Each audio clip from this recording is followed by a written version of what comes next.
Today, the main problem of the Islamic political movement is the ability to clearly and preciously formulate the agenda, to formulate the Islamic ideology.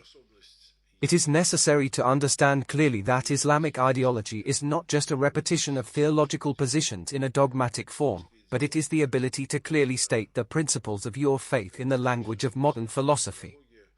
Or if someone does not like the word philosophy and it seems not Islamic, then you can say this: categorical logical thought. Muslims are obliged to express their faith, their concept, their understanding of reality not in a special confessional, dogmatic language, but in the language of categorical logical thought.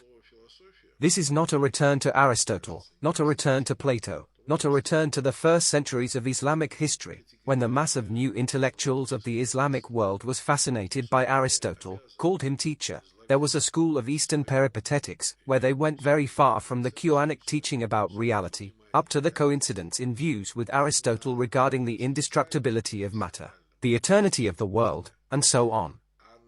This is not a return to this. We must present in categorical language the principles of the Quran in the form of a logical doctrine that is absolutely intelligible, clear and valid for minds not educated within Islam. It is necessary to overcome the negative attitude of Muslims towards categorical logical thought, because this negative attitude is based on a misunderstanding. Muslims think that philosophizing means wisdom and following their own opinions about those things that they do not know and cannot know, which are outside their experience, outside their perception. Indeed, to follow such opinions, to talk about this topic is nothing more than speculation. Especially when we have clear instructions in the revelation. But after all, philosophy is not reduced to a reasoning about what objective reality is, especially that invisible aspect of it, called Geydar, which is beyond sensory experience. Philosophy is not limited to this.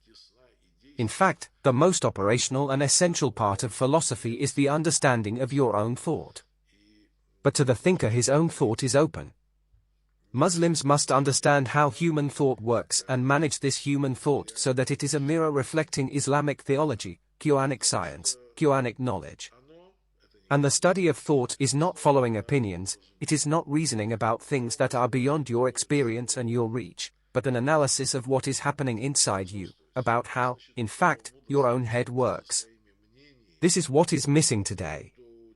And it is precisely a step in this direction that turns us from passive, suffering objects of the influence of the historical process into active, independent, subjective players who make history. We must move today from the state of the object of history to quality, to the state of the subject of history.